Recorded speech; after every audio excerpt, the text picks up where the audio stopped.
নূহ আলাইহিস সালাম 950 বছর দাওয়াত দিয়েছেন। একটা খালি এক্সাম্পল দিচ্ছি, তিনি সূরা নূহের মধ্যে আল্লাহ পাক বলেছেন, নূহ আলাইহিস সালাম আল্লাহকে বলছেন, রব্বি, হে আমার রব, ইন্নী দাআহারা, আমি আমার এই কওমকে প্রতিদিন প্রতি রাত দাওয়াত দিয়েছি। সুবহানাল্লাহ, প্রতিদিন প্রতি রাত। আজকে এসেছি, হয়তো 2-3 মাস পরে আপনাদের এখানে আবার আসতে পারি। প্রতিদিন প্রতি রাত কিন্তু আমি দাওয়াতি কাজ করতে পারছি না, আমরা কেউই করছি না।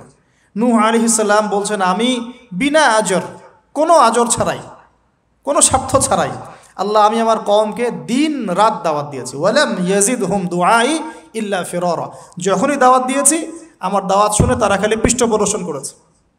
কেউ মাথা ঢেকে ফেলেছে, কেউ মুখ কান বন্ধ করেছে, হ্যাঁ, কেউ আমাকে পাগল বলেছে, মজনুন বলেছে। এমনকি তিনি যখন নৌকা বানাচ্ছেন আল্লাহ পাকের আদেশে, মানুষ পাশ দিয়ে হেঁটে যায় আর টিটকারি করে, কবে মরুভূমিতে নৌকা চলবে নূহ, তোমার এই নৌকা মরুভূমিতে চলবে কবে? মানুষ টিটকারি মারে। হ্যাঁ, তো এখনও দেখবেন স্ক্যাটোলজিক্যাল কথা বললে, আখিরুজ্জামানে কথা বলে অনেকেই মজা নেয়। কবে আসবে ক্যাশলেস সোসাইটি? বললাম তো চলে আসছে। কবে আসবে মালহামা? বলছি চলে আসবে। কবে আসবে বড় বড় ভূমিকম্প? আসছে, সবর করেন। তো নূহ আলাইহিস সালামের জীবন থেকে শিক্ষা আমরা দাওয়াত দিব। আমরা ফার্স্ট অফ অল জ্ঞান অর্জন করব, ক্লাসিক্যাল সিলেবাস পড়াশোনা করব, ওলামায়ে কেরামের সাথে সোহবত রাখবো এবং দাওয়াতি কাজ করব ইনশাআল্লাহ। এবং এখানে আমরা মধ্যমপন্থী থাকবো, নট চরমপন্থা, নট শৈথিল্যতাবাদ। নূহ আলাইহিস সালামের জীবন থেকে আরও দাওয়াত, দিন রাত দাওয়াতের মেহনত করা, দিন রাত দাওয়াতের মেহনত করা। আল্লাহ পাক আমাকে আপনাদের সবাইকে তৌফিক দান করুন। কতদিন? 950 বছর। কত বছর? 950 বছর। পুরো আব্বাসীয় খেলাফত ছিল 509 বছর কি 10 বছর মেবি। পুরো আব্বাসীয় খেলাফত 510 বছরের মতো। উমাইয়াদের ছিল 93 ইয়ার্স। আমাদের নবী সাল্লাল্লাহু আলাইহি ওয়াসাল্লামের দাওয়াতের মিশন বয়স ছিল 23 বছর। 950 বছর দাওয়াত দেওয়ার পর তাফসীরের কিতাবে এসেছে 40 or 80 ফ্যামিলিজ, এই 40 বা 80টা ফ্যামিলি ইসলাম কবুল করেছে। তার মানে এখানে শিক্ষা, এক্সট্রাঅর্ডিনারি মুসলিম হতে হলে দাওয়াতের মেহনতে হতাশ হওয়া যাবে না, লেগে থাকতে হবে, লম্বা সময় ধরে দাওয়াত দিতে হবে। আল্লাহ পাক আমাকে আপনাদের সবাইকে লম্বা সময় ধরে বিশ্বে দাওয়াতি কাজ করার তৌফিক দান করুন। আর সামনে যাই। নিজের ছেলে ইসলাম কবুল করে নাই নূহ আলাইহিস সালামের, নিজের স্ত্রী ইসলাম কবুল করে নাই। তার মানে আমাদের ফ্যামিলিগুলো এমন হতে পারে যে ফ্যামিলি নিজের ছেলে কথা শুনছে না, নিজের স্ত্রী কথা শুনছে না। পরোয়া করতে হবে না, তাদের পরোয়া করতে হবে না, শুধু দাওয়াত দিতে হবে। সেই অবস্থা লূত আলাইহিস সালামেরও, তারও স্ত্রী ইসলাম কবুল করছে না। আল্লাহ পাক তাদেরকে ধ্বংস করেছেন, নূহ আলাইহিস সালাম লূত আলাইহিস সালামকে উদ্ধার করেছেন। তো এখানে আমরা আমাদের দিনী বোনদেরকে রিকোয়েস্ট করব, আপনারা সবাই আপনাদের ফ্যামিলিতে খাদিজা রাদিয়াল্লাহু আনহা, আয়েশা রাদিয়াল্লাহু আনহা রোল প্লে করেন।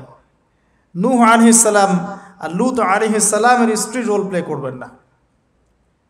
আনফর্চুনেটলি এখনকার যে বিজি সিটিসগুলো, মানে যেগুলো আমরা বলি বস্তুবাদী শহরগুলো, ফ্যামিলিগুলো দিন দিন ক্রাশ করছে। সম্পর্কের টানাপোড়া, বিচ্ছেদ, ডিভোর্সড, আকীদা আদর্শের মিল নাই, স্বামী ইসলাম প্র্যাকটিস করলে স্ত্রীর সমস্যা, স্ত্রী প্র্যাকটিস করলে স্বামীর সমস্যা। এই প্রবলেমসগুলো আমাদেরকে সলভ করতে হবে। আল্লাহ পাক আমাদেরকে সবর করার তৌফিক দান করুন। পারিবারিক তালিমটা খুব বেশি ইম্পর্টেন্ট। পরিবারের তালিম চালু করা উচিত। পরিবারে কোরআন এবং হাদিসের কিতাবগুলো থেকে দার্সের ব্যবস্থা করা উচিত এবং সপরিবারেই ওলামায়ে কেরামদের সাথে পরামর্শ করে চলা উচিত। ইনশাআল্লাহ ভালো হবে। আল্লাহ পাক তৌফিক দান করুন, আমিন। নূহ আলাইহিস সালামের আরেকটা কথা বলে শেষ করি। শেষে যখন নৌকা ডুবছে, তিনি তার ছেলেকে তখনও পিতৃস্নেহে ডাকছেন, নৌকায় আসো বাবা। ছেলে বলছে যে আমি পাহাড়ে উঠে যাব, ইয়াসিমুনি মিনাল মা, এই পাহাড় আমাকে পানি থেকে বাঁচাবে। নূহ আলাইহিস সালাম বলছেন, আল্লাহ তুমি আমার ছেলেকে বাঁচাও, ইন্নাহু মিন আহলি, সে আমার পরিবারের একজন। আমরা বলি না আমাদের সন্তানদের ক্ষেত্রে, আল্লাহ পাক বলছেন লাইসা মিন আহলিক, সে তোমার পরিবারের কেউ না। এখানে একটু হার্ড লাইনে যেতে হবে আমাদেরকে। অনেক সময় আমরা আমাদের ফ্যামিলির মধ্যে এমন কিছু মানুষকে পাই যারা টোটালি ইসলামকে ডিসকারেজ করেন, অস্বীকার করেন, নাস্তিকতায় লিপ্ত থাকেন, ইসলামের বেসিক ফান্ডামেন্টালগুলোকে ডিনাই করেন, এই ব্যাপারে কঠোর হওয়া উচিত। আল্লাহ পাক আমাদেরকে বোঝার তৌফিক দান করুন। পাতা উল্টালে এরপর একজন নবীর নাম আসে না, আসে একজন নেতার নাম। মুসা আলাইহিস সালামকে আল্লাহ পাক একটা বিজয় অভিযান দিয়েছিলেন বাইতুল মাকদাস, অনেকে বলেন মাকদিস, আমাদের দি স্টেট অফ ইসরায়েল যেটা দখল করে আছে আর কি। এটা নিয়ে তো অনেক বলেছি আগে, আজকে আর বলছি না।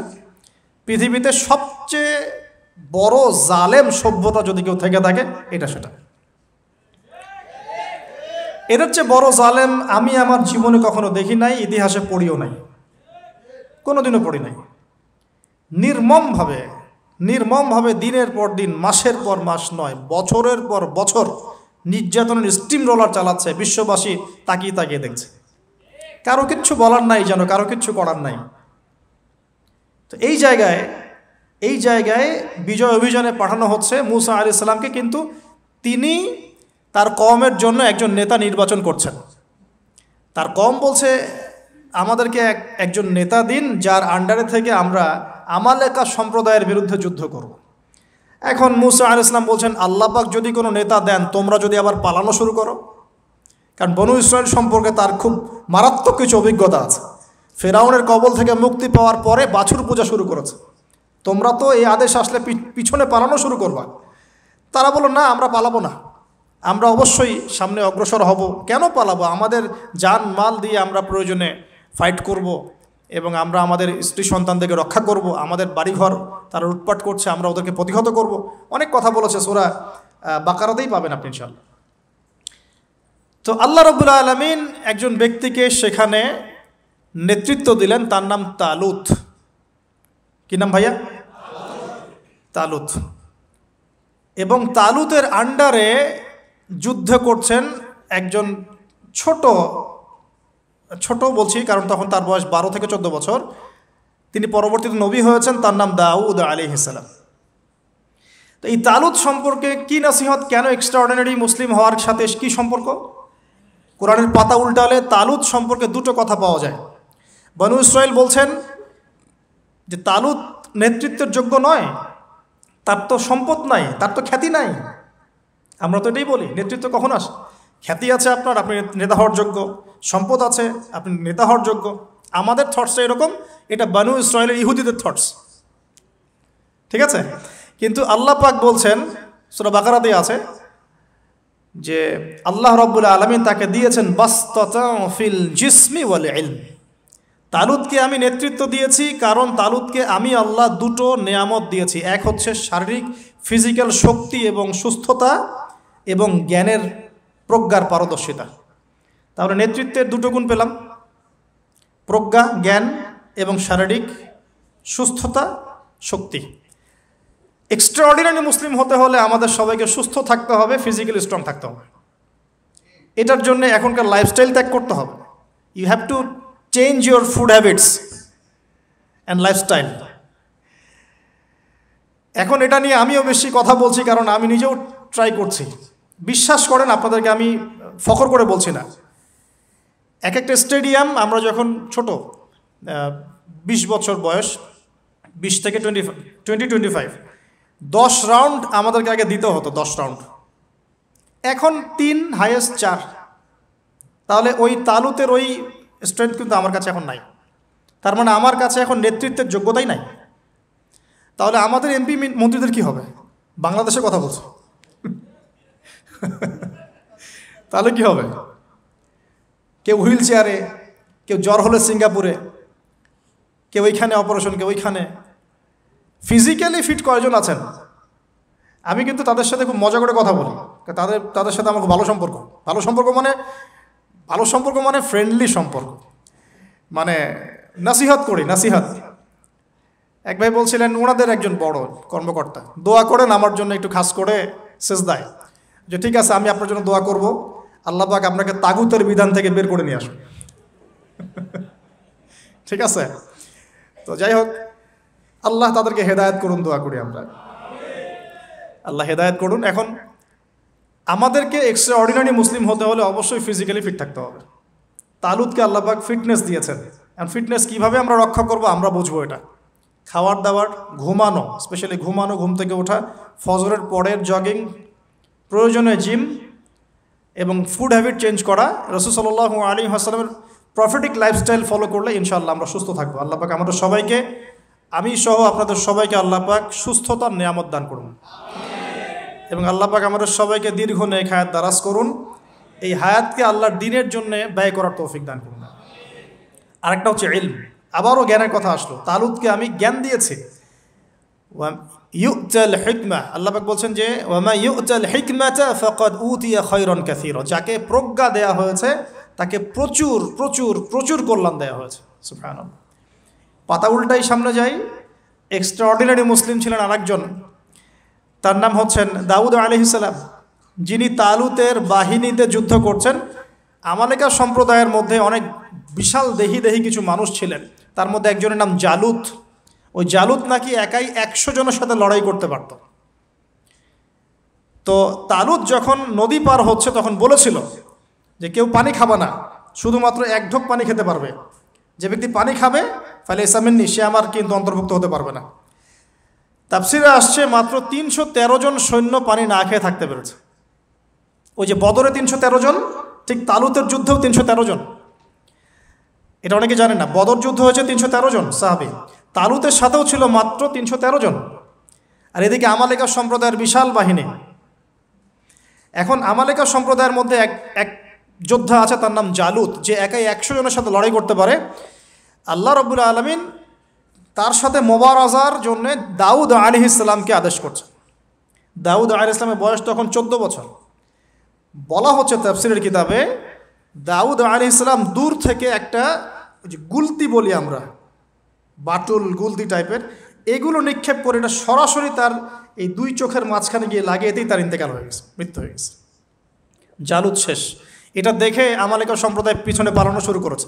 313 জন নিয়ে এই মুসা আলাইহিস সালামের নেতৃত্বে, তালুতের নেতৃত্বে এই বাহিনী বাইতুল মাকদিস বিজয় করেছিল। এই বাইতুল মাকদিসের হিস্ট্রি অনেক অনেক প্রাচীন।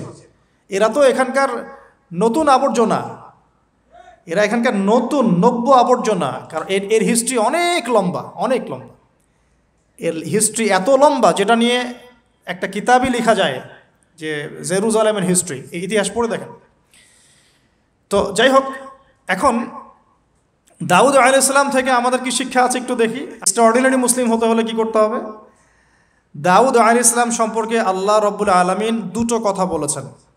এক, আল্লাহ রব্বুল আলামিনের কাছে দাউদ আলাইহিস সালামের নামাজ অনেক অনেক বেশি পছন্দের ছিল এবং আল্লাহ রব্বুল আলামিন দাউদ আলাইহিস সালামের রোজাটা অনেক বেশি পছন্দ করতেন। আমরা কি জানি তিনি কেমন করে রোজা রাখতেন? একদিন রোজা রাখতেন, পরের দিন রাখতেন না, তারপরে আবার রাখতেন, তারপর রাখতেন না, তারপর আবার রাখতেন, তারপর রাখতেন না। এইভাবে তিনি সারা বছর রোজা রাখতেন। সুবহানাল্লাহ। এবং রাতের বেলা এত চমৎকার করে জাবুর তেলাওয়াত করতেন আর নামাজে দাঁড়িয়ে থাকতেন, তার এই জাবুরের তেলাওয়াত শুনতে পাখি, অনেক তাফসিরে আসছে পাখি, মাছ, অন্য অন্য প্রাণী, তারা এসে চুপ করে বসে তার তেলাওয়াত শুনত। এগুলো কোনো গাল গল্প নয়। বিশ্বাস করেন আল্লাহ পাকের এই পৃথিবীতে যত মাখলুক আছে সবাই আল্লাহর ইবাদত করে, সবাই। আল্লাহ পাক তো আমার নামাজের মুখাপেক্ষী নন। আসমান নামাজ পড়ছে, জমিন নামাজ পড়ছে, চন্দ্র সূর্য নামাজ পড়ছে, পাহাড় পর্বত নামাজ পড়ছে। একজন সুফি পীর সাহেবের সাথে সাক্ষাৎ হয়েছিল, তিনি বলেছেন যে আমাদের বডির মধ্যে যে কীটপতঙ্গগুলো থাকে সেগুলোও তাসবিহ পাঠ করে। তো আল্লাহ পাক তো আমার নামাজের মুখাপেক্ষী নন। তো এখান থেকে এক্সট্রা অর্ডিনারি মুসলিম হতে হলে, আহসান হতে হলে আমাদেরকে নামাজ ঠিক করতে হবে। আল্লাহ পাক আমাদের সবাইকে দাউদ আলাইহিস সালামের মতো সুন্দর করে নামাজ পড়ার তৌফিক দান করুন। আর দাউদ আলাইহিস সালামের এই সুন্নতের উপর আমল কে করেছেন সবচেয়ে বেশি? আমাদের নবী মুহাম্মদ সাল্লাল্লাহু আলাইহি ওয়াসাল্লাম। অ্যাটলিস্ট আমরা তার উম্মত, তার মতো করে নামাজটা তো পড়তে শিখব। বিশ্বাস করেন এখন ম্যাক্সিমাম মসজিদ, আমি এখানকার অবস্থা জানি না, আমি আমার লোকালিটির কথা বলছি, ম্যাক্সিমাম মসজিদ বাইতুল্লাহ থেকে এখন বাইতুল নাস হয়ে গেছে। বুঝতে পারেননি? বাইতুল্লাহ মানে আল্লাহর ঘর, যেখানে আল্লাহর বিধান চলবে, আল্লাহর মতো আল্লাহ যেভাবে সন্তুষ্ট হন সেই নামাজ চলবে। এখন চলছে বাইতুন নাস, মানুষের সন্তুষ্টির নামাজ, মানুষের সন্তুষ্টির নামাজ। মসজিদ কমিটির অনেক মসজিদ কমিটির সভাপতি সব সুদখোর, ঘুষখোর, দুর্নীতিবাজ ভর্তি। ইমাম সাহেব কিছু বলতেও পারে না, বেচারা কি বলবে, বললেই তো চাকরি শেষ। একদিন এক ইমাম সাহেবের সাথে গল্প হচ্ছিল, তিনি বলছেন যে আমি ভাই প্রথম দিন খুতবা দিয়েছি সুদের উপরে, প্রথম দিন খুতবা দিয়েছি সুদের উপরে, তারপরে আমাকে সুন্দর করে রিমান্ডে নিয়ে নিল আর কি কমিটি, তারপরে তওবার উপরে আমি আলোচনা করেছি, তওবার উপরে আলোচনা। এগুলো কিন্তু বাস্তবতা। বাইতুন নাস হয়ে গেছে মসজিদগুলো এখন। নামাজের কোনো আধ্যাত্মিকতাই পাচ্ছেন না আপনি, মারেফতি নাই। এই যে আমরা দাঁড়িয়ে বলি আউযু বিল্লাহি মিনাশ শাইতানির রাজিম মিন নাফখিহি ওয়া নাফসিহি ওয়া হামজিহি, কত পার্সেন্ট মানুষের অর্থ জানে? আমরা বলি বিসমিল্লাহির রহমানির রহিম, এই বিসমিল্লাহির রহমানির রহিম মানে বিসমিল্লাহ, খালি এতটুকু সিনটা শোনা যায়, বাকি আর কিছু শোনা যায় না। অথচ শুধু এই বিসমিল্লাহর প্রতি সম্মান প্রদর্শন করার জন্যে আল্লাহ পাক সাবার রানী বিলকিসকে ইসলাম কবুলের সৌভাগ্য দিয়েছিলেন। মনে আছে সুলাইমানের চিঠি, হয়তো অনেকে পড়েছেন। সুলাইমান আলাইহিস সালাম চিঠি দিয়েছেন, আমার কাছে আত্মসমর্পণ করো। তো রাজার পরিষদ সবাই বলছে আমরা উলুল কুওয়া, আমরা শক্তিশালী, আদেশ করেন লড়াই করব। বিলকিস বলছে না, ইন্নাহু মিন সুলাইমান, এটা সুলাইমানের পক্ষ থেকে আসছে। ওয়া ইন্নাহু বিসমিল্লাহির রহমানির রহিম, এখানে আছে পরম করুণাময় অসীম দয়ালু আল্লাহর নামে শুরু করছে। এই বিসমিল্লাহর প্রতি সম্মান প্রদর্শনের ওসিলায় আল্লাহ রাব্বুল আলামিন এই সাবার রানী বিলকিসকে এই ইসলাম কবুলের সৌভাগ্য দিয়ে দিয়েছেন। আলহামদুলিল্লাহ। বিসমিল্লাহ ঠিক নাই তেলাওয়াতে, কোরআন তেলাওয়াত ঠিক নাই নামাজের মধ্যে, এক একটা হরফের উচ্চারণ কোথায় কি হচ্ছে কি বুঝতেই পারছি না আমরা। আলহামদুলিল্লাহ রাব্বিল আলামিন কি পড়লো আল্লাহ ভালো জানে। এটা কি মন্ত্র নাকি? আলহামদুলিল্লাহি রাব্বিল আলামিন একটা অনুভূতি আছে, একটা অর্থ আছে। সমস্ত প্রশংসা এই জগৎ সমূহের রব আল্লাহর জন্যে। আর রহমানির রহিম, যিনি পরম করুণাময় অসীম দয়ালু, একটা ফিলিংস আছে। মালিকি ইয়াউমিদ্দিন, যিনি বিচার দিনের মালিক। ইয়াকা না'বুদু, আমরা শুধু তোমার ইবাদত করি। ওয়া ইয়াকা নাস্তাঈন, শুধু তোমার কাছেই সাহায্য চাই। একসাথে বলি আমরা নামাজে ইহদিনাস সিরাতাল মুস্তাকিম, আল্লাহ আমাদেরকে সোজা সরল পথ দেখাও। কোথায় ফিলিংস? সিরাতাল্লাযীনা আন'আমতা আলাইহিম, এই যে এক্সট্রাঅর্ডিনারি মানুষদের পথ দেখাও আমাদেরকে, যাদের প্রতি আপনি অনুগ্রহ করেছেন। গায়রিল মাগদুবি আলাইহিম, ওই মাগদুবদের পথ চাই না আল্লাহ। কোন মাগদুব? ইহুদি জাতি। ওয়ালা দল্লিন, এবং দল্লিনদের পথ আল্লাহ চাই না। দল্লিন কারা? নাসারা। এখন দেখেন তো সারা ওয়ার্ল্ডের প্রত্যেকটা ডিপার্টমেন্ট কাদের? ইহুদি নাসারা, ইহুদি নাসারা, ইহুদি নাসারা, ইনক্লুডিং আমাদের বাথরুমের টয়লেটস, মানে বাথরুমের কমোড। আপনার আমাদের বাথরুম থেকে নিয়ে গ্লোবাল সিস্টেম কোনটা ওদের বাইরে আছে বলেন? হ্যাঁ, ওদের ভালো জিনিস নেওয়া যাবে না এমনটা নয়, কিন্তু এমন নীতি আদর্শ নেওয়া যাবে না যেটা ইসলামের সাথে কনফ্লিক্ট হয়। কনফ্লিক্ট কি ইকোনমিক সেকশনে হচ্ছে না? রিবা কেন্দ্রিক ইকোনমিক সিস্টেম কি ইসলামিক? আল্লাহ সুবহানাহু ওয়া তাআলার ল বহির্ভূত পলিটিক্যাল সিস্টেম কি ইসলামিক? এটা নিজেই নিজেকে প্রশ্ন করি না, অ্যান্সার আপনি খুঁজে আপনার কবরে আপনি যান। কেউ কারোর সাথে লড়াই করছি না। এখন দেখুন, এই যে সূরা ফাতিহা অর্থ বুঝলাম না, একটা সূরা পড়ে গেলাম কুল হুয়াল্লাহু আহাদ। কি কুল হুয়াল্লাহু আহাদ মানে কি? এটা উচ্চারণই বা কেমন করে করতে হয়? কুল, বলুন, হুয়াল্লাহু আহাদ, তিনি আল্লাহ এক। এই যে কুল হুয়াল্লাহু আহাদ অনেকেই বলতে পারে না। কুল হুয়াল্লাহু আহাদ, এটা কি সব একসাথে মিলে একটা শব্দ? এখানে প্রস্রাব করিবেন না, কমা, নাকি করিলে জরিমানা হইবে, তো কমাটা চেঞ্জ করে দেন। এখানে প্রস্রাব করিবেন, না করিলে জরিমানা। তাহলে আমরা তো কোরআনকে এরকম বানিয়ে ফেলছি এখন। কুল হুয়াল্লাহু আহাদ মানে কি? আমি এগুলো নিয়ে বললে অনেক সময় চলে যাবে। আপনার কি হাতে সময় আছে? আচ্ছা, তো দেখেন, আমি নামাজ নাই ভাই, মসজিদে অ্যাপ্রোপ্রিয়েট নামাজ নাই। সব মসজিদের কথা বলছি না, ইল্লা মাশা আল্লাহ। অনেক মসজিদ এখন বাইতুন নাস হয়ে গেছে, মানুষের বাইত, আল্লাহর ঘর নাই, সূরা ঠিক নাই। এরপরে রুকু, এই যে রুকু করলাম, রুকুতে গিয়ে একটা বার সুবহানা রব্বিয়াল আযীম বলারই সময় পাওয়া যাচ্ছে না। অন্তত 3 বার 5 বার 7 বার তো বলবে, বা 3 বার তো অ্যাটলিস্ট বলবে। এই যে উঠে সামি আল্লাহু লিমান হামিদা, হুলিমান হামিদা কি? হুলিমান হামিদা বলে কি কোনো শব্দ আছে? এটা নতুন শব্দ বানালাম আমি একটা। সামি আল্লাহ, আল্লাহ তার কথা শোনেন। লিমান হামিদা, যে তার কথা, যে আল্লাহর প্রশংসা করে। সামি আল্লাহ, আল্লাহ তার কথা শোনেন। লিমান হামিদাহু, যে তার প্রশংসা করে। একটা অর্থ আছে তো, সামি আল্লাহ হুলিমান হামিদা। তো হুলিমান হামিদা মানে কি? প্রতিটা জায়গায় সমস্যা, প্রতিটা জায়গায় সমস্যা। নামাজ, এখানে আমি একটা কথা বলতে ভিতরে চলে আসি। নামাজের আমাদের তাসকিয়া উঠে যাচ্ছে, আধ্যাত্মিকত্ব পাচ্ছেন না। আপনি নামাজ নিজে পড়ে নিজে ফিল হচ্ছেন আপনি নামাজ পড়েছেন। সেজদায় গেলেন, সেজদা মনে হচ্ছে ব্যায়াম, টাপাস টাপাস। মাঝখানে বসারও সময় নাই, মাঝখানে বসে যে একটু দোয়া পড়তে হয়, আল্লাহুম্মা গফিরলি ওয়ারহামনি, কত চমৎকার দোয়া। আল্লাহুম্মা গফিরলি, আল্লাহ আমাকে মাফ করে দাও। ওয়ারহামনি, আল্লাহ আমাকে রহম করো। ওয়াফিনি, আমাকে নিরাপত্তা দান করো। ওয়ারজুকনি, আমাকে রিজিক দান করো। এই তো দোয়া। নামাজের দোয়া বাদ দিয়ে নামাজের পরে লম্বা দোয়া, হ্যাঁ, নামাজের মূল দোয়াই নাই। আর আমাদের বাংলাদেশে কিছু গ্রাম আছে, ওখানে আবার দোয়া নিয়েছে মারামারি আর ক্যাচাল। এক একজন বিড়ি ফ্যাক্টরির মালিক, বিড়ি ফ্যাক্টরি, তামাক ফ্যাক্টরি, ওরা মসজিদে গন্ডগোল করে, দোয়া হাত তুলে করবে না করবে না, মানে বাদ দেন।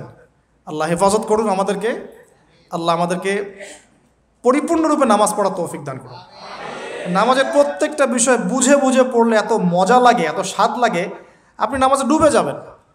আর নবী সাল্লাল্লাহু আলাইহি ওয়াসাল্লাম কীভাবে সারা রাত নামাজ পড়তে, মানে রাতের একটা লম্বা অংশ কেমন করে নামাজ পড়তে পারতেন? কারণ তিনি তো ফিল করতেন কি পড়তেছেন, তার তো ক্লান্তি লাগতো না। তার পা কখন ফুলে গেছে তার টেরি পাচ্ছেন না তিনি। কেন সাহাবীদের পা থেকে তীর খোলা যেত? কারণ নামাজে দাঁড়িয়ে তারা ডুবে গেছেন আল্লাহর মধ্যে। আল্লাহ, এটা তো বললে অনেকে আকীদার প্রশ্ন তুলবে। আসলে আল্লাহ পাকের সাথে আমি বিলীন হয়ে যাচ্ছে এখানে। এই বিলীন মানে কি? শারীরিক বিলীন। আমার মনন আল্লাহর প্রতি নিবদ্ধ হয়ে যাচ্ছে। এই তো নামাজ। এই নামাজ মেরাজুল মুমিন বলে না, আল্লাহর মুমিনদের জন্য মেরাজ। নামাজটাই তো মুমিনদের জন্য মেরাজ। তো মেরাজ মানে কি? সাক্ষাৎ, দেখা সাক্ষাৎ। তা আমাদের নামাজে তো আল্লাহর কোনো ফিলিংসই আসছে না। সেজদা করছে, সেজদায় নবীজি বলেছেন বেশি বেশি দোয়া করো, কারণ সেজদায় যে দোয়াটাই করবা কবুল হয়ে যাবে ইনশাআল্লাহ। তো সেজদায় তাসবিহ পড়ারই টাইম পাচ্ছি না, দোয়া করব কখন? একটা দোয়া করতে গিয়ে দেখলাম ইমাম সাহেব তাশাহুদ শুরু করে দিয়েছে, আর আমি তাশাহুদ ধরতে গিয়ে দেখলাম তাশাহুদ শেষ করতে করতে সালাম শেষ, আমার দরুদ শরীফ বাকি আছে। তো ওই জন্য বিশ্বাস করেন আমি নামাজটা আবার দৌড়ায় পড়ে আসছি, মাগরিবের নামাজ। ছোটো ভাইকে নিয়ে বললাম পাশে দাঁড়া, নামাজ হয় নাই। কেন হয় নাই? রুকু সেজদা করতে পারি নাই। নামাজ হবে কীভাবে? এক ওয়াক্ত নামাজ চলে গেল। এই এক ওয়াক্ত নামাজ কি আমার জীবন আবার ফিরে আসবে কিনা? আর আপনারাই বলেন তো, কিয়ামতের মাঠে সবচেয়ে প্রথম কোন আমলের হিসাব হবে? আমার এই বড় বড় কথা, দিন কায়েম, জিহাদ, এই সেই, হাবি জাবি, অনেক বড় বড় কথা, নামাজ ঠিক নাই, কি হবে? ফায়দা আছে কোনো? এই জিনিসটা যদি আমাদের সমাজ থেকে আস্তে আস্তে বিদায় নিতে থাকে তাহলে তো সমস্যা। আল্লাহ পাক আমাদের সবাইকে পরিপূর্ণ নামাজি হওয়ার তৌফিক দান করুন। একটা কথা বলতে গিয়ে অনেক ভিতরে চলে আসলাম। দাউদ আলাইহিস সালামের নামাজ আল্লাহর কাছে অনেক প্রিয় ছিল, আর তার সওম রোজা আল্লাহর কাছে অনেক প্রিয় ছিল। আমাদের সবাইকে আল্লাহ পাক এই মহামানবের জীবন থেকে নামাজ শেখার তৌফিক দান করুন, রোজা রাখার তৌফিক দান করুন। এবং কোরআন, তিনি জাবুর তেলাওয়াত করতেন, এত মধুর সুরে তেলাওয়াত করতেন, পাখি এসে তার তেলাওয়াত শুনতো, মাছ এসে তেলাওয়াত শুনতো। আমাদের তেলাওয়াত তো মাশাআল্লাহ করলে মানুষ বিরক্ত হচ্ছে, আমাদের তেলাওয়াত শুনে মানুষ বিরক্ত হচ্ছে। তো আল্লাহর ওয়াস্তে আমি একটু রিকোয়েস্ট করি সবাইকে, আল্লাহর ওয়াস্তে আপনারা সবাই বিশুদ্ধ করে তার তিলের সাথে কোরআন তেলাওয়াত করা শিখবেন ইনশাআল্লাহ। 1 বছর সময় লাগে লাগুক, 2 বছর লাগে লাগুক, 3 বছর লাগে লাগুক, আমার একজন ওস্তাদি বলতে পারি, টিচার আছেন, যিনি নিজে 7 জনের কাছে কোরআন তেলাওয়াত করা শিখেছেন। তিনি নিজে 7 জন ওস্তাদের কাছে কোরআন তেলাওয়াত করা শিখেছেন। এর কোনো শেষ নাই। চমৎকার করে, সুন্দর করে, মাধুর্যের সাথে কোরআন তেলাওয়াত করা শিখুন। আল্লাহ পাক আমাদের সবাইকে ডেইলি অন্তত 1 পারা করে তেলাওয়াত করার তৌফিক দান করুন।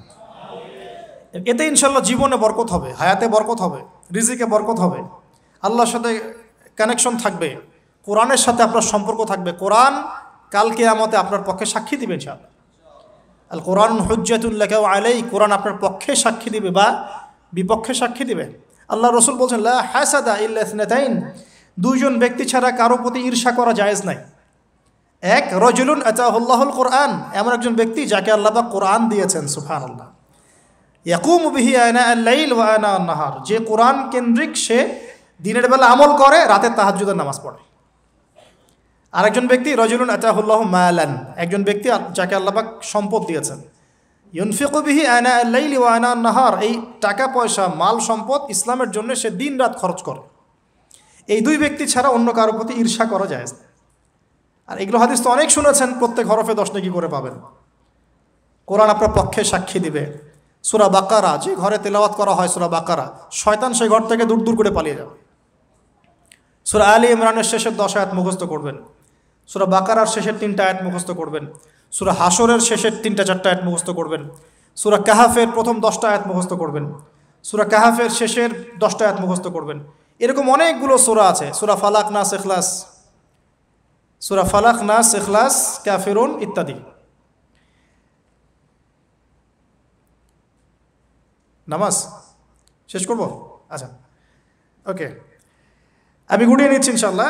তো আমরা দাউদ আলাইহিস সালামের কথা শুনলাম, আরেকজন মহামানব। আর কয়েকজনের কথা জাস্ট সংক্ষিপ্ত করে টাচ করে শেষ করে দিচ্ছি। তার ছেলে সুলাইমান আলাইহিস সালাম, নাম শুনেছি তো?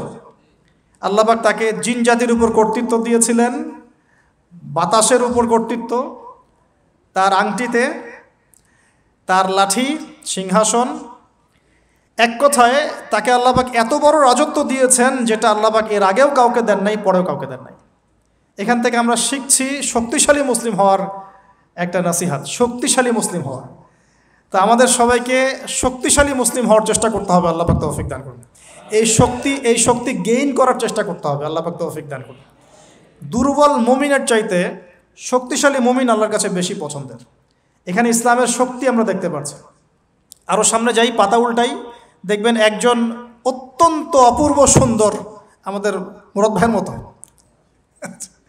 অপূর্ব সুন্দর একজন মহামানবের কথা আছে, ইউসুফ আলাইহিস সালাম। আমরা সূরা ইউসুফ পড়তে শিখি নাই এখনো। আমরা সবাই মনে করি সূরা ইউসুফ মানে হচ্ছে ইউসুফ জুলাইখার প্রেম কাহিনী, আমরা এটাই মনে করি।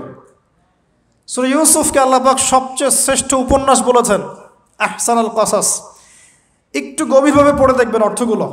এটা ইউসুফ জুলাইখার প্রেম কাহিনী নয়, এটা ইউসুফ আলাইহিস সালামের সাথে তার বাবার মহব্বতের কাহিনী। সুবহানাল্লাহ, এটা পিতা আর সন্তানের মহব্বতের কাহিনী। এত মহব্বত যে সন্তান 20 বছর আগে হারিয়ে গেছে, যে সন্তান কূপ থেকে রাজপ্রাসাদে, রাজপ্রাসাদ থেকে জেলখানায়, জেলখানা থেকে আবার মিশরের গভর্নমেন্ট মানে পলিটিক্যাল পাওয়ার এসেছেন, বাবা কিন্তু এটা জানেন না। কিন্তু সন্তান যখন একটা জামা পাঠিয়ে দিচ্ছে, জামা, এই কমিজটা নিয়ে যাও, আমার বাবার চোখে দিও, বাবা দৃষ্টি ফিরে পাবে। ওই কমিজ নিয়ে যখন কিছু মানুষ আসছে তার বাসার সামনে, তিনি বলছেন ইন্নী লাআজিদু রিহা ইউসুফ, আমি আল্লাহর কসম ইউসুফের গন্ধ পাচ্ছি এখন। এটা মারা বুঝতে পারবেন, সন্তানের গন্ধ পাওয়া যায়, বাবারা বুঝবো, সন্তান মায়েদের আমাদের ছেলে মেয়েদের গন্ধ আমরা বুঝি, এটা আমার ছেলের গন্ধ, এটা মেয়ের গন্ধ। ইউসুফ আলাইহিস সালামের কামিজ আসছে 1200 মাইল দূর থেকে, আরও বেশি বা কম হবে, আর এখানে তার বাবা গন্ধ পাচ্ছেন, মহব্বত। এই কথাটা, এই আয়াতটা আসলেই চোখ দিয়ে পানি বের হয়ে যাবে। ইন্নী লাআজিদু রিহা ইউসুফ, আমি ইউসুফের গন্ধ পাচ্ছি। আর মানুষ বলছে আপনি পাগল হয়ে গেছেন, কতদিন আগে ইউসুফ চলে গেল, আপনি ইউসুফের কথা বলতে বলতে বলতে বলতে চোখ অন্ধ করে ফেললেন কাঁদতে কাঁদতে, এখন বলছেন ইউসুফের গন্ধ পাচ্ছেন। সুবহানাল্লাহ।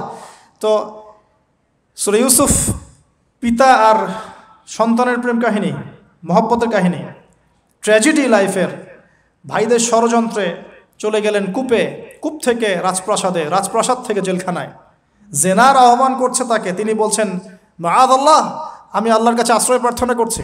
এখানে আমরা সূরা ইউসুফ পড়তে গিয়ে ইউসুফ আলাইহিস সালামের বাহ্যিক সৌন্দর্য নিয়ে কথা বলি, তার চরিত্র তার বাহ্যিক সৌন্দর্য চেয়ে অনেক বেশি সুন্দর। সূরা ইউসুফ আলাইহিস সালামের এই যে জেনা থেকে মুক্ত থাকার শিক্ষা, এটা যদি আমাদের যুব সমাজ নিতে পারে, ইনশাআল্লাহ অর্ধেক কাজ হয়ে যাবে ইনশাআল্লাহ। কত পার্সেন্ট যুবক আছে বলেন দেখি, একটু অনেস্টলি বলেন, সূরা ইউসুফ আলাইহিস সালামের মতো এরকম তাকওয়া, পরহেজগারিতা, জেনা মুক্ত জীবন যেমন করতে পারে। আমরা তো আরও ইচ্ছা করে প্রেম করি, অ্যাফেয়ার করি, রেপ করি, এই করি সেই করি। আর তাকে অফার করা হচ্ছে সম্ভ্রান্ত পরিবারের একজন রাজার স্ত্রী।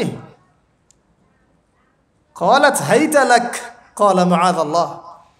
তাহলে এই মহামানব জীবন থেকে শিক্ষা আছে। আরেকটা বিষয় আছে রুইয়াল হক, এখানে সত্য স্বপ্নের কথা আছে। তাই যারা বেশি পরহেজগার হবেন আপনারা কিন্তু সত্য স্বপ্ন দেখবেন এবং স্বপ্নের সত্যতা ডিনাই করবেন না। শেষ জামানায় মুমিনের স্বপ্ন বেশি বেশি সত্য হবে। যদি সত্য স্বপ্ন দেখেন, ভালো স্বপ্ন দেখেন, প্রিয়জন কোনো প্রিয় মানুষকে বলবেন। যদি দুঃস্বপ্ন দেখেন, খারাপ স্বপ্ন দেখেন, কাউকে বলতে যাবেন না। এখানে পড়লে আপনি দেখবেন কাফেরের স্বপ্ন সত্যি হয়েছে। আরেকটা স্ট্র্যাটেজি আছে সূরা ইউসুফে, এর আগে একটা লেকচারে বলেছিলাম। ইউসুফ আলাইহিস সালাম এমন অর্থনৈতিক পরিকল্পনা গ্রহণ করেছিলেন যার ফলশ্রুতিতে মিশরের লক্ষ লক্ষ মানুষ দুর্ভিক্ষ থেকে বেঁচে গেছে। সুবহানাল্লাহ।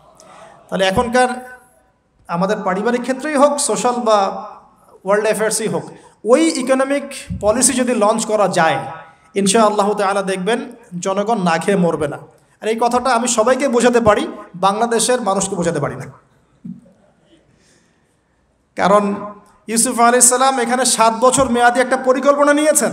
অপচয় করো না, যতটুকুতে কাজ হয়ে যায় এতটুকু ব্যবহার করো, বাকিটা সেভ করো। দুর্ভিক্ষ সামনে আসছে, তখন ইনশাল্লাহ বেঁচে যাবে তোমরা। কে শোনাবে কার কথা? গিয়ে দেখেন এক একটা প্রকল্পের কী অবস্থা। অপচয়ে সবচেয়ে টপ জাতি বাঙালি জাতি এখন সারা ওয়ার্ল্ডের মধ্যে। পানি অপচয়, গ্যাস অপচয়, তেল অপচয়, বাদ দেন, এ বলতে গেলে অনেক সময় চলে যাবে। তাহলে সূরা ইউসুফ থেকে আমরা শিখলাম কি? রুইয়াল হক, সত্য স্বপ্ন, ক্যারেক্টার। আমরা শিখলাম এখানে চরিত্র পবিত্র রাখার ব্যাপার। শিখলাম পারিবারিক বাবা সন্তানের মহব্বত। এক্সট্রাঅর্ডিনারি মুসলিম হতে হলে এগুলো দরকার আছে। একটু সামনে যান, একজন ব্যক্তির নাম বলছে ইউনুস আলাইহিস সালাম। নাম শুনেছেন কিনা? আমরা সবাই জানি তিনি মাছের পেটে ছিলেন। কেন ছিলেন এটা অনেকে জানি না। কেন তিনি, কেন আল্লাহ পাক কেন তাকে মাছের পেটে পরীক্ষা করলেন? কারণটা আমি বলছি, সূরা আম্বিয়া পড়ে দেখবেন। তিনি যখন দাওয়াত দিচ্ছিলেন কওমকে, কওমের অনেকেই দাওয়াতটা রিসিভ করছিল না। একটু রাগান্বিত হয়েছেন তিনি, সামান্য একটু রাগান্বিত। আমরা হয়ে যাই না এখন? আরে কতদিন থেকে দাওয়াত দিই, মানুষ কথাই শোনে না। এক ভাই বলছেন, বড় আলেম, কয়েকদিন আগে আমি দেখা করে আসছি, বলছেন যে আমি ভাই এই বাংলাদেশ সম্পর্কে হতাশ হয়ে গেছি, আর মনে হয় না এখানে কোনো কাজ হবে। তো ইউনুস আলাইহিস সালাম একটু রাগান্বিত হয়ে ব্যাকওয়ার্ডে এসেছেন, আল্লাহ রাব্বুল আলামিন ধরে ফেলেছেন। তোমাকে তো আমি এই দায়িত্ব দিয়েছি জাস্ট আমার তাওহীদ প্রচার করার জন্য, কবুল কে করলো করলো না দেখার দরকার নাই তো। আল্লাহ পাক তাকে ওই পরীক্ষায় ফেলেছেন, 3 দিন 3 রাত মাছের পেটে। তখন তিনি কি দোয়া করছেন? লা ইলাহা ইল্লা আনতা সুবহানাকা ইন্নী কুনতু মিনাজ জালিমিন। আল্লাহ পাক বলছেন সূরা সফফাতের মধ্যে, তিনি যদি এই দোয়াটা না পড়তেন, লা লাবিসা ফি বাতনিহি ইলা ইয়াউমি ইউবআসুন, কিয়ামত পর্যন্ত তিনি মাছের পেটেই থাকতেন। নাউজুবিল্লাহ। তাহলে এখান থেকে আমরা শিখলাম জীবনে অনেক চড়াই উতরাই আসবে, সবর করতে হবে। দাওয়াতের মেহনতে সবর করতে হবে। মানুষ কবুল করলো করলো না দেখার দরকার নাই, আমি আমার গতিতে দাওয়াত দিতে থাকবো। আর বিপদ আপদ যদি চলে আসে, দোয়া ইউনুস পড়বো, বলবো লা ইলাহা ইল্লা আনতা সুবহানাকা ইন্নী কুনতু মিনাজ জালিমিন। আল্লাহ পাক যে কোনো বিপদ দূর করে দিবেন ইনশাআল্লাহ। সাক্ষাৎ মউত থেকে আল্লাহ পাক এই দোয়া পড়লে বাঁচাতে পারেন। এটা কি মৃত্যুর মুখোমুখি ছিলেন না মাছের পেটের মধ্যে? ওখানে কিন্তু মাছ যখন বমি করে দিয়ে গেছে তীরে, তখন সেখানে লাউ গাছ উৎপন্ন করা হয়েছে, লাউ গাছ। তো এটাতে আপনারা বুঝে ফেলেন যে এর সাথে কি সম্পর্ক আছে। তো ইউনুস আলাইহিস সালামের জীবন থেকে শিক্ষা কি? এই দোয়া পড়বো, লা ইলাহা ইল্লা আনতা সুবহানাকা ইন্নী কুনতু মিনাজ জালিমিন। আরেকজন নবীর নাম আইয়ুব, মহামানব, অনেক দিন অসুস্থ, মনে আছে? দীর্ঘদিন অসুস্থ। এখানে একটা কথা বলো, লোভ সামলাতে পারছি না। সালাত আমরা একসাথে পড়বো ইনশাল্লাহ।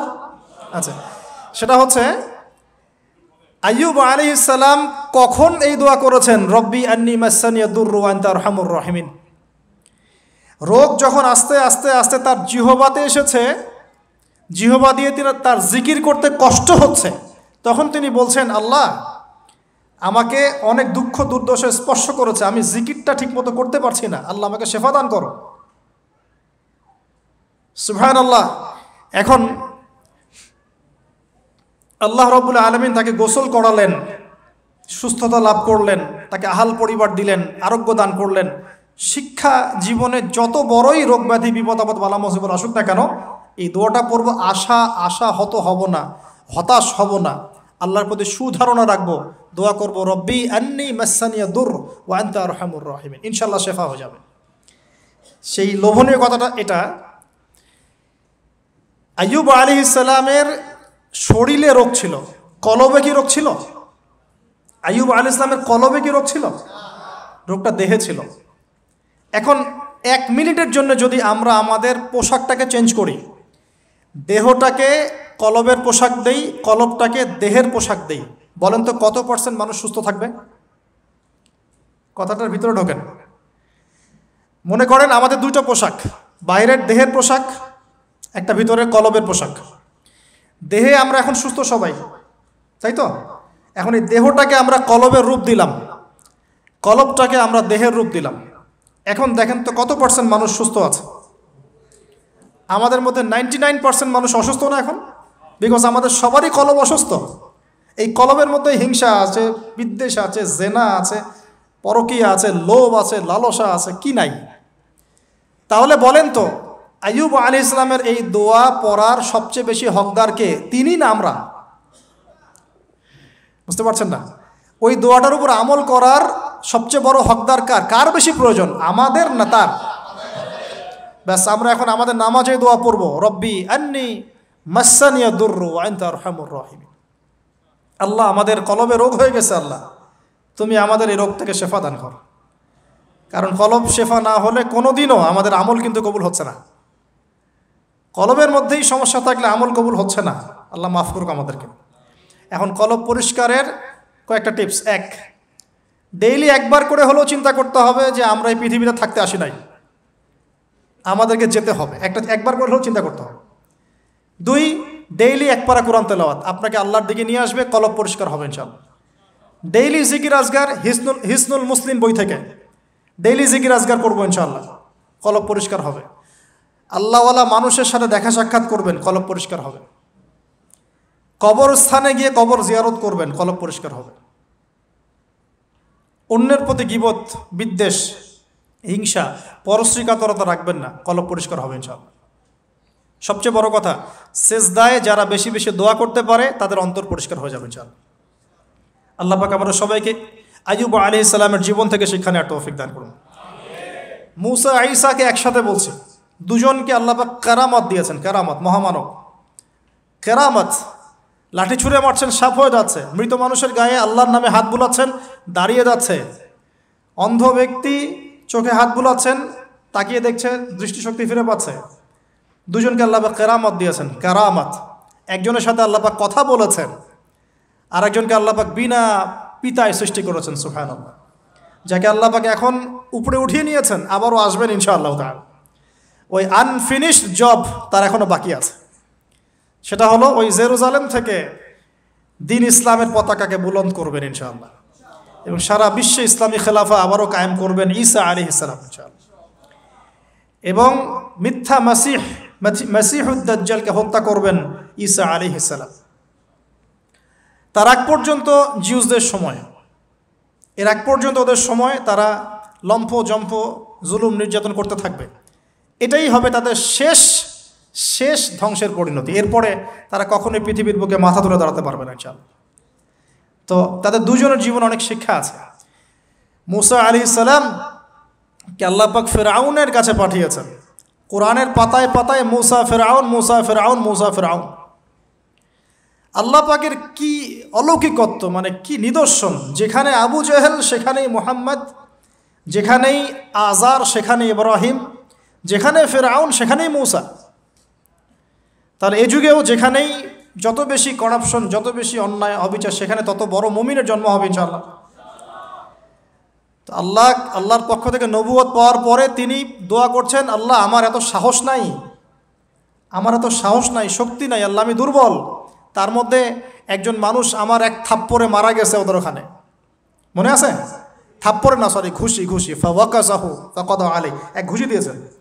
এই যে এক ঘুষি দিয়ে মানুষ মেরেছেন মুসা আলাইহিস সালাম, মানে অ্যাক্সিডেন্টলি, ইচ্ছা করে না। এটা থেকেই ওই যে চাইনিজ মার্শাল আর্ট শুরু হয়েছে, এক ঘুষিতে মানুষ মারা যায়। বিশ্বাস করছেন না? এই যে টেকনিক, এক ঘুষিতেও মানুষের মৃত্যু হতে পারে, এমন স্পট আছে মানুষের দেহে।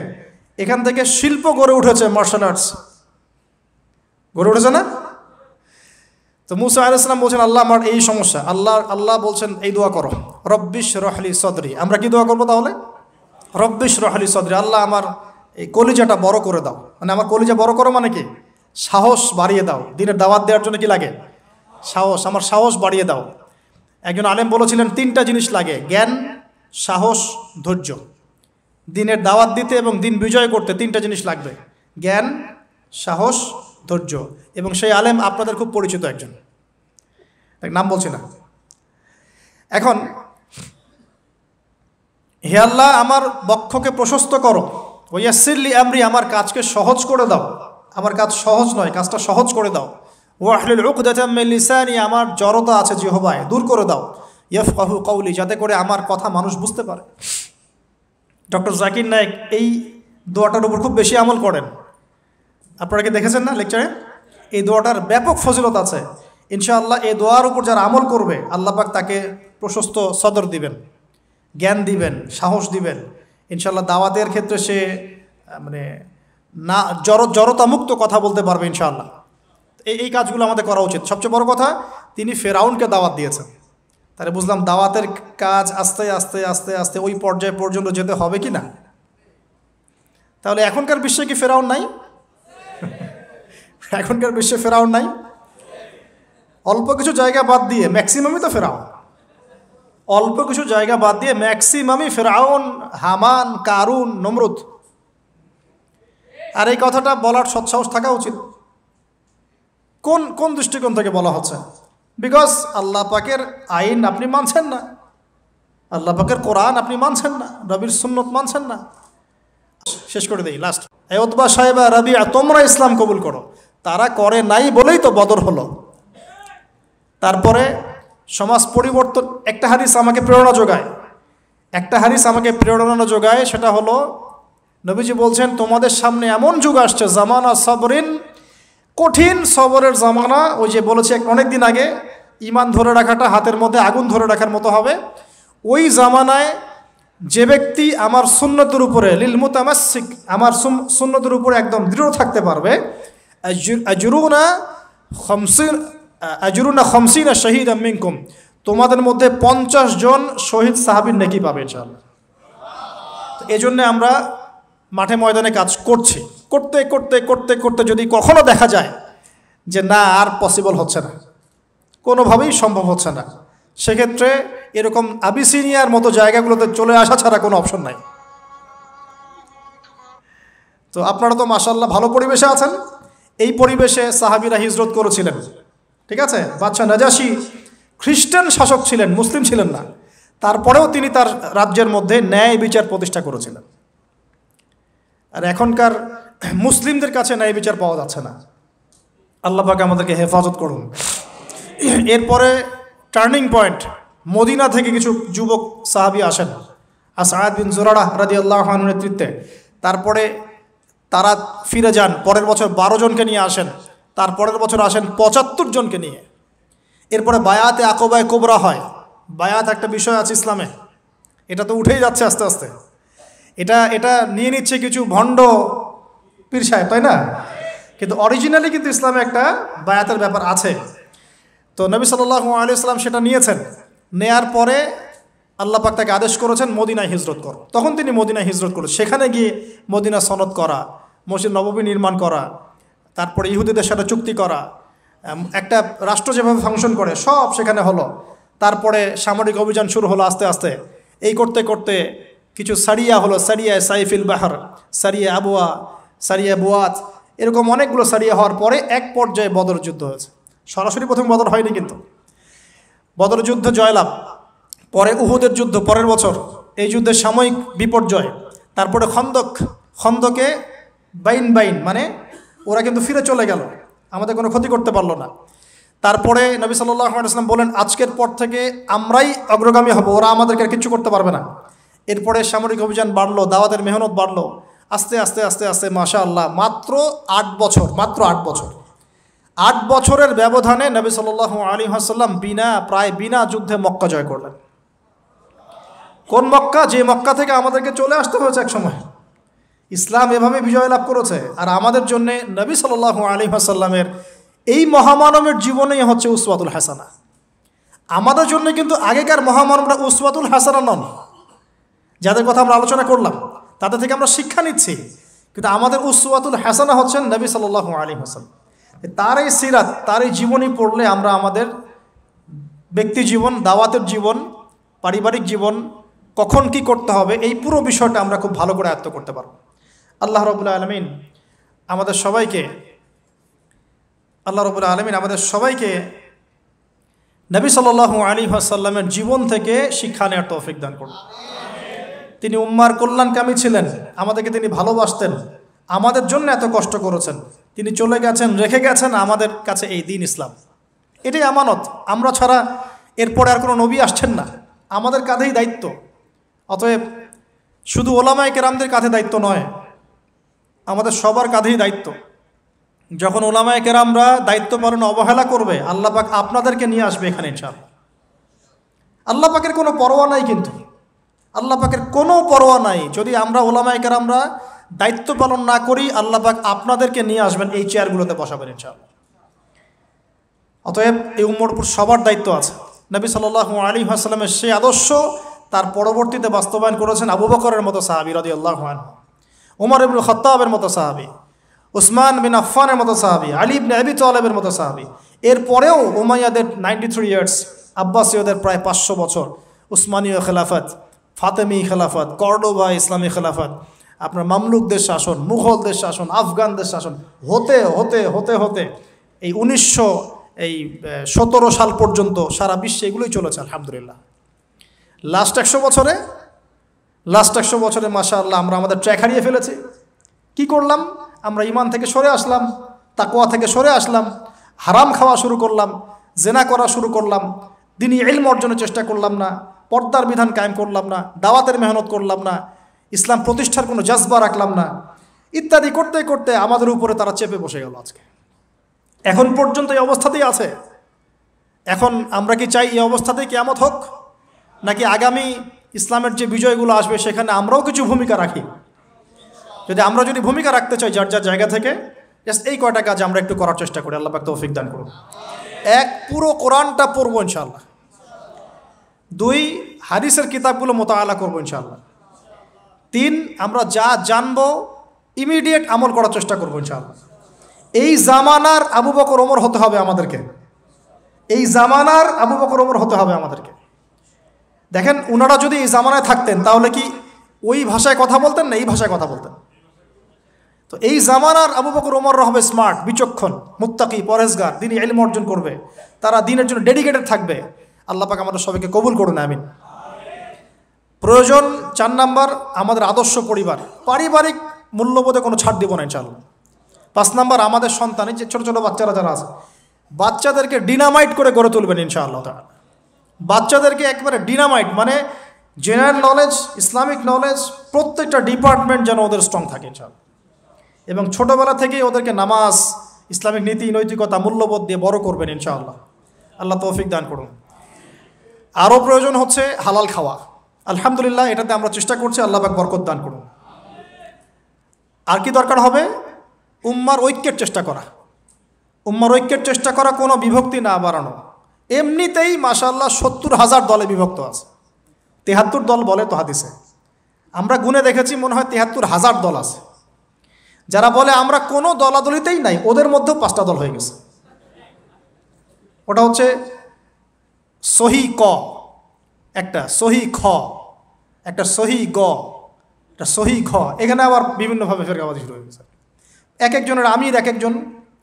এগুলো হলো না কিছু।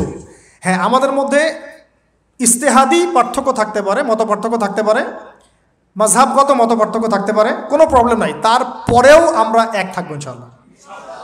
আমার এই ভাই শাফিঈ মাযহাব ফলো করেন, আমি হানাফি মাযহাব ফলো করি, কোনো সমস্যা নাই। সে আমার ভাই, আমি তার ভাই। আমার ওই ভাই হাম্বলি মাযহাব ফলো করেন, আমি হানাফি ফিকহ ফলো করি, ইনশাআল্লাহ কোনো সমস্যা নাই, আমরা ভাই ভাই। সে তার ইজতিহাদ আল্লাহর কাছে আজর নিবে, আমি আমার ইজতিহাদ নিয়ে আল্লাহর কাছে আজর নিব ইনশাআল্লাহ। মতভেদ থাকতে পারে, মানে কি বলবো, যে মতভেদ থাকবে, তার উপরে মতানৈক্য হবে, মতানৈক্যের উপরে, ভুল বললাম মনে হয়, মতভেদের উপরেও মতানৈক্য হবে ইনশাআল্লাহ।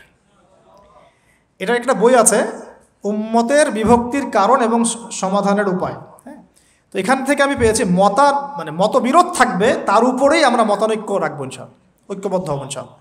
এটা ইসলামের সৌন্দর্য। আল্লাহ পাক তৌফিক দান করুন। আর 2-3টা পয়েন্ট হচ্ছে, আমরা ফিজিক্যালি ফিট থাকার চেষ্টা করবো ইনশাআল্লাহ। হালাল খাওয়ার কথা বলেছি, এবং ফুডের ব্যাপারে সচেতন থাকবেন। ডিভাইস এডিক্টেড হবেন না, প্রাকৃতিকভাবে বড় হন, নিজেদের জীবনটাকে মূল্যায়ন করি, হায়াতটাকে মূল্যায়ন করি। এক একটা দিন, এক একটা রাত চলে যাচ্ছে, লাইফ থেকে চলে যাচ্ছে। আমরা আমাদের গোল্ডেন টাইমগুলোকে মূল্যায়ন করি, আমাদের মা বোনদেরকে পর্দায় রাখি, পারিবারিক মূল্যবোধগুলো সুন্দর করার চেষ্টা করি, দাওয়াতের মেহনত বাড়াতে থাকি, এবং অবশ্যই ইউনাইটেড থাকবেন। প্রয়োজন আপনাদের মধ্যে একজনকে আপনারা আমির বানিয়ে নেবেন, তাদেরকে তার আন্ডারে থেকে সুন্দর মতো আপনারা পরামর্শ করে চলবেন। থাকতে হয়, একজন নেতা থাকতে হয়, না হলে 10 নেতা হলে তো সমস্যা, 10 জন 10 কথা বলবে তখন। হ্যাঁ, যখন ইমামুল মাহদি আসবেন, ঈসা ইবনে মারিয়াম আসবেন, তখন গ্লোবাল আমির হবে ইনশাআল্লাহ। এখন তো গ্লোবাল আমির নাই, আছে তো কমিউনিটি বেস আপনারা পরামর্শ করে সুরাভিত্তিক চলার চেষ্টা করেন। আল্লাহ পাক তৌফিক ইনায়াত করেন। আমিন। সবশেষ কথা হচ্ছে এই, যদি আমরা এভাবে আমাদের জীবনটা কাটাতে পারি ইনশাআল্লাহ, সূরাতুল বাকারার এই 207 নম্বর আয়াতের উপর আমল হয়ে যাবে ইনশাআল্লাহ। আমরা সেই সব বান্দাদের অন্তর্ভুক্ত হব ইনশাআল্লাহ, যাদের ব্যাপারে আল্লাহ পাক বলেছেন, ওয়া মিনান নাস, মানুষের মধ্যে কিছু মানুষ আছে, মাই ইয়াশরি নাফসাহু ইবতিগাআ মারদাতিল্লাহ, যারা আল্লাহ পাকের সন্তুষ্টির জন্য তাদের জীবনটাকে ঢেলে দিয়েছে একেবারে। যারা আল্লাহ পাকের জন্যে, আল্লাহর সন্তুষ্টির জন্যে তার জীবনটা, নফসটাকে ঢেলে দিয়েছে ইনশাআল্লাহ। আল্লাহু রাউফুম বিল ইবাদ, এই মানুষগুলোর জন্য আল্লাহ পাক হবেন প্রচণ্ড রকম কোমল, নরম, সফট। আল্লাহ পাক আমাদের সবাইকে সেই সব বান্দাদের অন্তর্ভুক্ত হওয়ার তৌফিক দান করুন, সকলেই বলে আমিন। আজকের মতো এই পর্যন্ত থাকলো। আকুলু কওলি হাযা আস্তাগফিরুল্লাহু লি ওয়া লাকুম ওয়া লিসাইরিল মুসলিমিন। বারাকাল্লাহু লানা ওয়া লাকুম বিল আয়াতিল হাকিম। ইন্নাহু তাআলা জাওয়াদুন কারীম রাউফুর রহিম। একজনের কথা বলতে ভুলে গিয়েছিলাম, এটা বাসায় গিয়ে পড়বেন, কালকে শুক্রবার আছে। সূরাতুল কাহফ, আসহাবুল কাহফের ঘটনাটা পড়ে দেখবেন। আর আমাদের নবীগণের পিতা ইব্রাহিম আলাইহিস সালামের জীবনটা একটু পড়ে দেখবেন, তার জীবন থেকে কি শিক্ষা নেওয়ার আছে। আল্লাহ পাক আমাদের সবাইকে কোরআনের পাতা থেকে, এই মহামানবদের জীবন থেকে শিক্ষা নেওয়ার তৌফিক দান করুন আমিন, এবং এক্সট্রা অর্ডিনারি মুসলিম হওয়ার তৌফিক দান করুন আমিন।